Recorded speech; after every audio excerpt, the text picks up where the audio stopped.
All right, we're back with part 2 of what is happening to me. Really? What is this forced change? So where am I at in this journey in life? Yeah. So it's interesting when you look at your own life individually. We need to break this right down to where you live.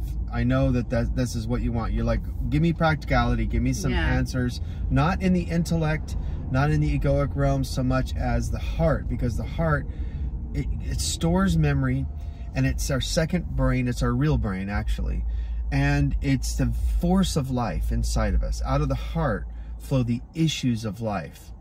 And what's interesting about this is that look at any particular job that you may be on. We're serving with Red Cross, and I can see I have self-awareness enough. We both do, but for me, this is real eye-opening, even more so. And I've had lots of management experience in the corporate world over the last 30 years. And so I've seen where it's honed me and shaped me, ascended me, and broken me at times. And that's all the egoic centric stuff, you know. And then I'm aware that, okay, that was my ego. Now my spirit's coming alive in this, or waking up to the fact that my spirit's not leading. So while we're serving here, it's interesting because I see all these injustices happening to people, and we won't get into the details right now, but after we leave the Red Cross, we can get into those details.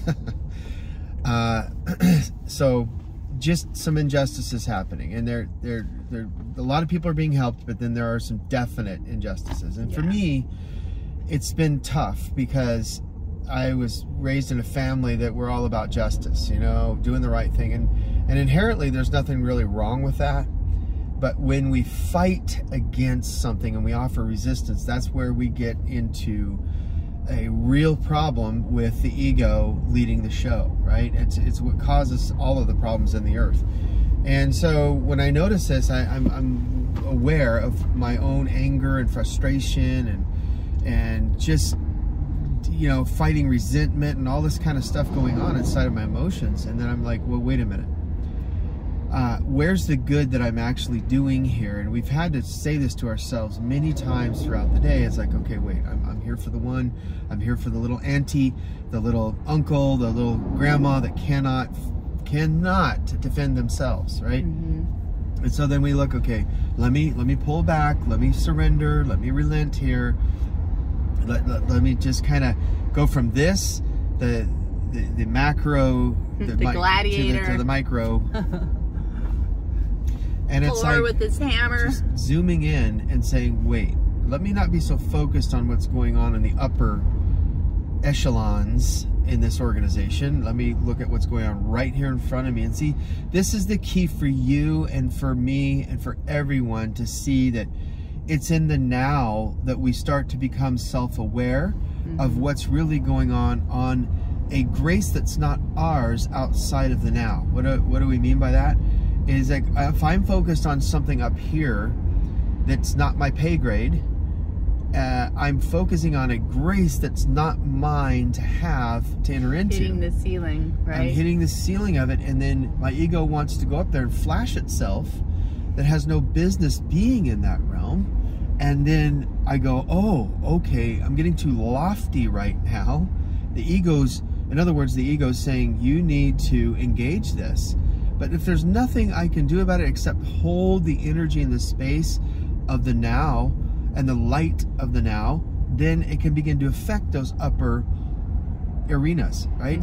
But if I'm living in the moment, this is how we grow and ascend, so that we can hold the light and the space and the grace in the now, so that we can affect change not only here and within us, which is most important, but then around us, and then it begins to move up. Yeah. It's so true, you know. We've often said, I mean, I think all of us who have a heart of injustice have all tried to fix the system from within, and it doesn't work. Heart of justice. Yeah, we can't stand injustice is what I'm saying. You know, a heart of justice. And how we, you know, it backfires like a boomerang on us, right? You push up against it, and then turn around and boomerangs and exits you out. And it has to come to a point, as we are moving out of this whole 3D era and into the 5D, where we now start creating businesses that are the heart-centered way, that we can model the contrast, because as more and more people wake up, more and more people are seeking out businesses that have the heart-centered way, and they value people. We can't tell you enough, over and over and over, you know, people are drawn to us in the workplace, and they're drawn to others who have a heart-centered way and value people. And the ones that don't, that are just clinical, procedure, logical, they get so irritated. And they say, okay, enough building rapport. You've done enough building rapport. Now you need to do the deep dive stuff. You need to get down to the business and blah, blah, blah, blah. And little do they know, you can't get down to the business unless you build rapport and a person trusts you enough to share. And it's all done in the right nature, right? And so this is where, you guys, we have opportunity right now, especially with online social media. There's so many still free platforms that we can learn to start advertising in a really good way, genuine way, authentic way, what you have to bring to the earth. That is a heart-centered way to help humanity. So yeah, and this is all the inner work, so that we can hold space for these heart-centered businesses that aren't built upon wanting to make money all the time. Money is inherently good. It's not either. It's neither. It's just energy. It's energy. Tool. Currency. Yeah. Currency, energy.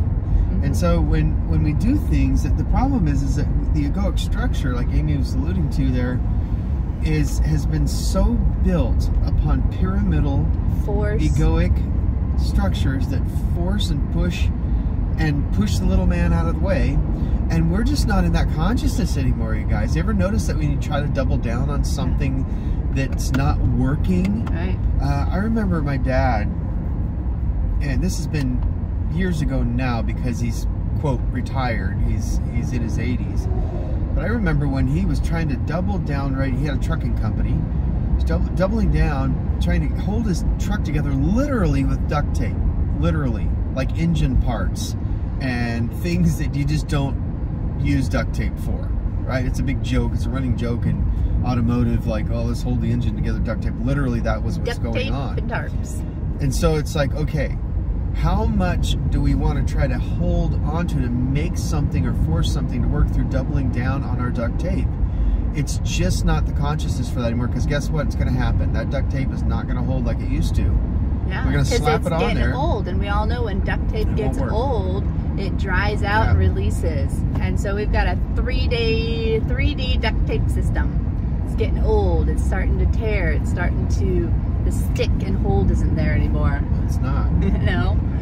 So it's not. And so you know, when we're looking at it from a perspective of I need to make a living.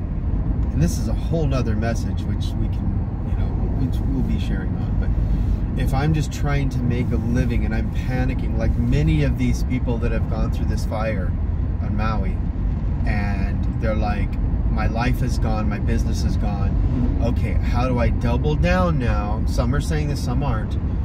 But a lot more than aren't are saying, how do I double down and make it, because time is short, time is ticking, I've got to support my family, so I got to go out and get a third job, or I need to double down and do this business out of what? Survival. And that is an old consciousness that has run its course, you guys. It's just run its course. Yeah, we're in the time now where we actually are being forced to go within and really listen to our hearts, right? Because we have been stuck in the hamster wheel, the rat race, you name it, unconscious state for decades. And as we're all waking up, we're now having to go within and actually tune in and realize, wait a minute, that doesn't suit me, you know, and really be true. It's an authenticity meter going on. And as we are all returning home, then as we're returning home, the light gets lighter and allowing you to see yourself more, remembering who you are. The love gets stronger, you know, the consciousness gets bolder, and we aren't allowing, we're starting to wake up of how to take care of the earth again, how to take care of each other again, because we realize, oh my gosh, we're all connected. Yeah. What I do affects everybody else. And so Yeah, it's amazing times we're living in. I just encourage you guys to just keep surrendering and going within and following your true north. Follow that call to authenticity moment by moment. Love you guys. Talk soon.